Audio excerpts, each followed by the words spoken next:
Assalamualaikum warahmatullahi wabarakatuh. Pada pertemuan kita kali ini, kita akan membahas materi tentang perintah dasar mengedit objek 3 dimensi solid. Perintah mengedit objek 3 dimensi solid itu berfungsi untuk membuat gambar yang kita gambar itu sesuai dengan yang kita inginkan. Mungkin proses yang kita lakukan padanya adalah bisa saja mencerminkan objek, bisa memperbanyak objek dalam arah baris kolom, kemudian memindahkan objek, atau mungkin saja memotong objek dan hal-hal yang lain. Berikut yang kita bahas satu persatu perintah yang paling sering digunakan pada saat kita mengadakan atau mengedit objek 3 dimensi solid. Ya, yang pertama adalah subtract. Subtract fungsinya adalah untuk memotong atau melubangi objek. Berarti di sini pastilah kalau namanya memotong, berarti yang pertama harus ada yang dipotong ya. Kita misalkan box ini akan dipotong. Kemudian ada silinder. Silinder ini kita anggap sebagai pemotong. Ya, artinya box ini hendak kita lubangi dengan silinder. Sehingga pada komen kita ketikkan perintah subtract. Ya, kemudian pada saat bertanya select objek di sini, ini artinya kita disuruh memilih objek yang hendak kita potong. Ya. Kemudian kalau misalnya yang kita potong itu adalah box TK1, kita klik boxnya.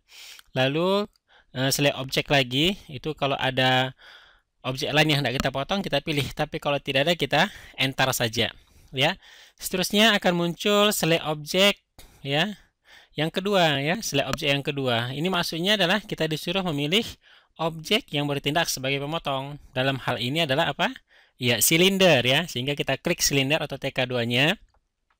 Kemudian dia akan minta select objek lagi. Lalu karena pemotongnya hanya silinder saja, berarti kita enter ya, artinya pemilihan lanjutnya tidak ada. Maka setelah kita enter, maka terbentuklah ya benda kita atau box itu sudah terpotong seperti ini dan dia sudah berlubang ya. Ini penggunaan perintah subtract. Oke, selanjutnya ya. Selanjutnya yang kedua adalah perintah subtract ya. Tapi dalam kasus ini kita ambil atau kita buat pemotongnya itu ada sebanyak 3. Ya, ini adalah pemotong pertama, pemotong kedua dan pemotong ketiga. Ya, berarti box ini dipotong oleh 3 buah silinder. Dan kemudian pada komen seperti biasa kita masukkan perintah subtract ya. Pada saat pilih TK1 katanya di sini, kita pilih boxnya, kemudian kita enter karena pemilihan tidak ada lagi. Maka select objek yang berikutnya kita pilih pemotong ya, tentunya silindernya ya, silinder besar. Kemudian TK3 silinder kecil sebelah kanan. Kemudian TK4 silinder kecil sebelah kiri ya. Berarti TK2, TK3 dan TK4 inilah yang bertindak sebagai pemotong. Sehingga kalau sudah kita enter, maka objek kita ini sekarang sudah berlubang ya. Arti ini sekarang sudah berlubang dan dua sudutnya yang ini itu sekarang sudah terpotong. Ini kalau pemotongnya lebih dari 1 ya. Dalam kasus kita ini adalah 3. Oke, seterusnya kita masuk pada perintah yang kedua yaitu slice ya. Slice fungsinya sama dengan subtract, hanya saja perintah slice ini kita gunakan dia memotong objek 3 dimensi solid berdasarkan bidang ya. Berarti bidang itu yang bertindak sebagai bidang potongnya. Ya, kita perhatikan di sini diberikan pada kita opsi 3 point ya. Berarti slice dengan opsi 3 point ini fungsinya adalah dari 3 buah titik itu kita disuruh membentuk sebuah bidang ya. Berarti 3 titik itu membentuk sebuah bidang. Kita perhatikan ini adalah objek yang sudah kita potong ya, tapi kita potong dia berdasarkan 3 point atau bidang yang dibentuk oleh 3 buah titik tersebut. Pada komen kita ketikkan perintah slice. Lalu select objek, ini artinya kita disuruh memilih objek yang hendak kita potong ya, TK1 atau box yang sudah berlubang. Kalau ada lagi kita pilih, tapi kalau tidak ada kita enter. Ya, kemudian pada first point on slicing plane by, kita pilih opsi 3 point atau ketikkan aja 3 di sini. Ya, maka dia akan bertanya first point, titik pertama sebagai titik pembentuk bidang di sini. TK2 ya. Kemudian second point pilih TK3 di sini. Ya. Kemudian third point pilih TK4 di bawah. Ya, oke ya. Berarti dari sini nanti bidang yang terbentuk ini nih. Ya, diagonal ke sana. Oke, seterusnya ya specify a point on the side of the plane ya. Artinya kita disuruh memilih bagian mana yang dipertahankan dari objek kita ini. Ya, ini nanti kan kita bagi dia menjadi dua bagian. Jadi kalau kita ingin mempertahankan yang sebelah sini, maka bagian atas ini nanti akan terbuang atau hilang dan sebaliknya. Ya, jadi untuk kasus ini kita pilih yang sebelah sini TK5 ya, sehingga ini adalah bidang potong yang sudah kita pilih tadi dari 3 titik dan dia sudah menjadi dua bagian. Sehingga karena bagian sini yang kita pertahankan, maka bagian atas akan hilang ya atau terbuang. Oke, ini menggunakan perintah slice dengan opsi 3 point. Ya, baik, seterusnya kita masuk perintah slice, tapi dengan opsi yang lain ya. Opsi yang kita pakai di sini opsi objek. Berarti objek ini yang bertindak sebagai bidang potong. Kita misalkan boxnya sama seperti yang tadi. Ya, kemudian lingkaran ini kita buat dia sebagai bidang untuk memotong. Sini kita perhatikan lingkaran ini masih sejajar dengan permukaan atas dari box. Karena kita ingin memotong box ini dengan lingkaran, tapi kalau posisi lingkarannya seperti ini, karena dia masih sejajar, kalau kita potong nanti tidak ada yang terpotong.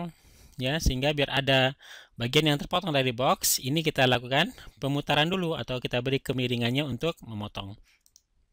Untuk memutar circle ini bisa kita gunakan perintah rotate 3D ya dengan opsi Y sebagai sumbu putarnya. Nanti kita bahas juga tentang rotate 3D ya, Y sumbu putar. Pilih pusat lingkarannya ini, kemudian berikan kemiringan atau perputarannya 25 derajat. Sehingga kalau perintah ini kita laksanakan, maka silinder kita akan menjadi miring seperti ini. Iya, dan silinder yang pertama sudah berubah posisi menjadi silinder yang sekarang ini. Dan ini kemiringannya sudah 25 derajat. Berarti silinder ini, berarti box dan silinder yang sudah box yang sudah dilubangi oleh silinder ini itu akan kita potong dengan circle dengan kemiringan 25 derajat. Ya, sehingga kita masukkan perintah slice pada komen, pilih TK1, tentunya objek yang hendak kita potong. Kemudian kalau ada kita pilih lagi yang lain, tapi kalau tidak ada kita enter. Ya. Kemudian seterusnya pada pemilihan bidang kita pilih opsi objek ya atau O. Berarti dia bertanya pilih objeknya. Ya, berarti objeknya adalah circle kita ya. Berarti kita pilih TK2. Kemudian ditanya lagi bagian mana yang dipertahankan. Maka yang kita pertahankan sebelah bawah, sebelah sini, sebelah sana. Ya. Maka kita pilih, kita klik dari sini atau daerah ini boleh. Ya, maka inilah bidang pemotongannya. Dan bagian yang atas akan terbuang. Ya. Oke ya, ini kira-kira perintah yang kita gunakan untuk slice dengan opsi objek. Oke ya, bisa dipahami. Baik, seterusnya kita masuk pada perintah slice, tapi dengan opsi yang ketiga, yaitu opsi XY. Artinya, bidang XY ini yang bertindak sebagai bidang potong. Ya, berarti harus kita pahami kembali tentang 3 bidang yang sudah disediakan oleh AutoCAD. Ya, ini box yang sudah kita potong tadi, dan ini kita potong lagi dia, dan bidang potongnya adalah XY. Berarti pada komen kita masukkan slice. Kalau ada objeknya kita sini select objek, pilih TK1. Ya, kemudian select objek, enter. Kalau tidak ada lagi ya pemilihannya. Ya, maka pada pemilihan bidang kali ini kita pilih XY. Kita ketikkan XY di sini. Ya, lalu kalau kita perhatikan posisi usus kita kan posisi normal. Berarti XY, berarti yang mana? Ya, tentunya bidang lantai ini, ya. Sehingga dia bertanya di mana peletakan bidang XY-nya? Ya, kita pilih TK2 di sini. Ya, berarti nanti pemotongannya adalah mendatar. Ya, sehingga dia bertanya di mana yang mau dipertahankan? Bagian mana yang mau dipertahankan? Bagian bawah. Ya, lalu inilah bentuk dari pemotongannya dan bagian atas yang akan terbuang. Ya, inilah hasil dari pemotongan dengan bidang potongnya adalah bidang XY. Ya.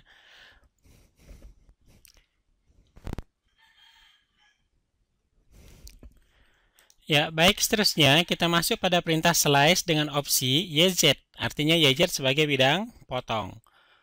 Baik, untuk objek yang sama, itu yang akan kita potong. Pada komen kita ketikkan slice, pilih TK1, tentunya objek yang mau kita potong. Kalau tidak lagi kita enter. Ya, kali ini kita pilih bidang potongnya adalah YZ, dengan mengetikkan YZ di sini. Dan perlu kita pahami, YZ itu bidangnya adalah yang ini, ya, yang tegak ini. Ya, kemarin kita belajar CS sudah kita bahas ya. Nah, kemudian dipertanyakan pada kita, di mana mau diletakkan bidang YZ-nya? Kita pilih mid. Ya, mid-nya itu kita pilih di TK2. Kita memotong objek ini di pertengahannya ini. Ya, TK2. Lalu bagian mana yang dipertahankan? Kita pertahankan bagian sebelah sini.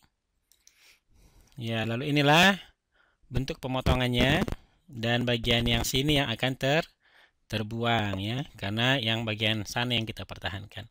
Ya, ini penggunaan perintah slice dengan opsi YZ sebagai bidang potong.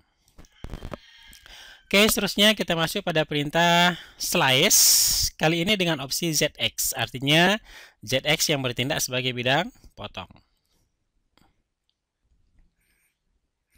Ya, diberikan objek seperti yang awal, objek ini hendak kita potong, maka pada komen kita ketikkan perintah slice, select objek, pilih TK1 objeknya, select objek, enter ya, kalau pemilihan tidak ada lagi. Kemudian kali ini kita pilih bidang potongnya adalah ZX. Ya, nah, kita perhatikan ZX itu adalah sumbu yang biru dengan yang X itu berbentuk seperti ini. Inilah bidang potong kita. Ya, berarti sejajar dengan ini ya. Baik, kemudian kita disuruh menentukan peletakan dari bidang ZX tersebut. Ya, kita pilih mid. Ya, kita pilih TK1, mid-nya itu di sini, TK2, maka mid-nya itu di sini. Ya, kemudian dipertanyakan ke kita bagian mana yang dipertahankan. Yang kita pertahankan bagian sebelah sini. Ya, sehingga bagian sebelah sini nanti akan terbuang. Ya, inilah bidang potongnya atau pemotongan menjadi dua. Maka bidang ini akan terpotong. Ya. Oke, ini kira-kira penggunaan perintah slice dengan opsi ZX. Ya, kemudian kalau kita perhatikan ya, kalau misalnya pada saat ditanyakan ke kita specify a point on the side of the plane, kalau kita pilih opsi B atau but ya, maka bagian atau kedua bagian dari pemotongan ini itu akan ditampilkan dua-duanya ya. Artinya kalau bagian yang sebelah sini mau kita move, maka dia akan berpindah dan ini tertinggal ya. Tapi dengan opsi but. Kalau misalnya dengan opsi tetap di side of the plane, maka salah satu dari dua gambar ini akan hilang atau terbuang. Ya, ini penggunaan perintah slice yang harus kita pahami ya, biar memudahkan kita nanti dalam melakukan pemotongan. Oke, baik, seterusnya kita masuk pada materi ketiga atau perintah ketiga, yaitu rotate 3D. Fungsinya untuk memutar objek. Rotate 3D itu artinya kita disuruh memutar suatu objek terhadap garis putar. Ya, kalau dua dimensi yang lalu, titik yang bertindak sebagai pemutarnya atau dia diputar terhadap sebuah titik. Tapi kalau rotate 3D, dia diputar terhadap sebuah garis. Kali ini kita pilih rotate 3D dengan opsi 2 point. Artinya garis terbentuk dari dua buah titik yang kita tentukan. Ya, oke. Ini gambar ini hendak kita putar. Pada komen kita ketikkan perintah rotate. Select objek, kita pilih TK1, objek yang hendak kita putar tentunya. Kalau tidak ada lagi, kita enter. Kali ini kita pilih opsinya adalah 2 point. Artinya inilah sumbu yang akan kita buat. Ya, kali ini kita pilih TK2-nya first point sebagai on axis, sebagai garis sumbu nantinya, TK2 sini.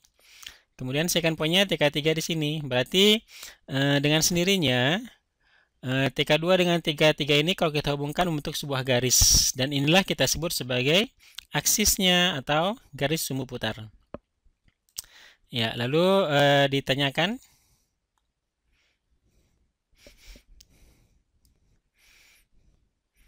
Ya, lalu ditanyakan berapa besar sudut perputarannya. Ya, kita tuliskan 15.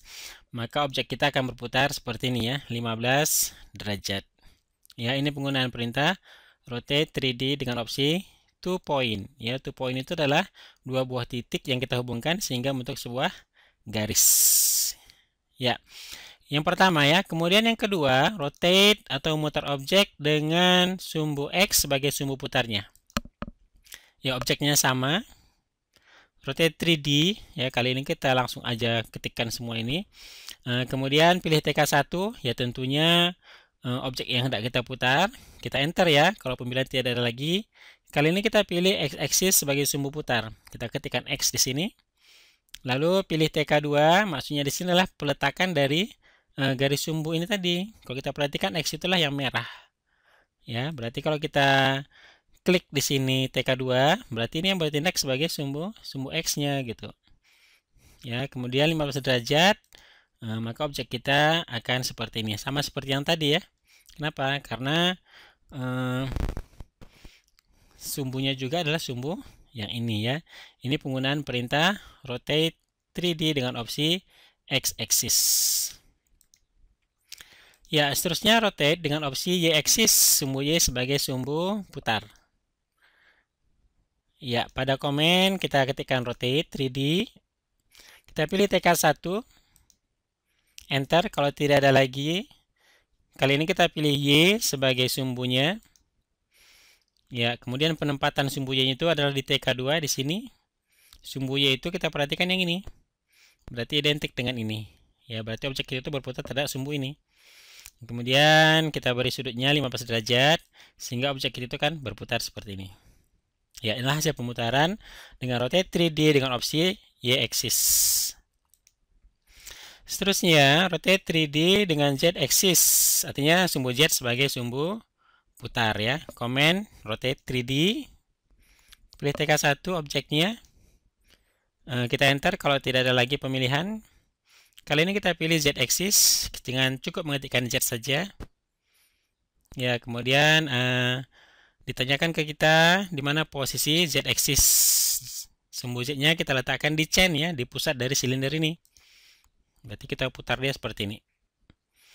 Oke, kemudian berapa derajat? 30. Sehingga objek kita akan berputar seperti ini, 30 derajat. Ya, dengan sumbu Z sebagai sumbu putar. Baik, seterusnya rotate 3D ya dengan opsi objek ya. Artinya kita gambar sebuah objek yang mana objek itu bertindak sebagai sumbu putarnya. Ya, gambar yang sama. Inilah objek, yaitu sebuah garis yang mana boleh kita katakan garis inilah yang bertindak sebagai sumbu putar, atau objek kita ini mau kita putar terhadap garis kita ini, objek garis ini.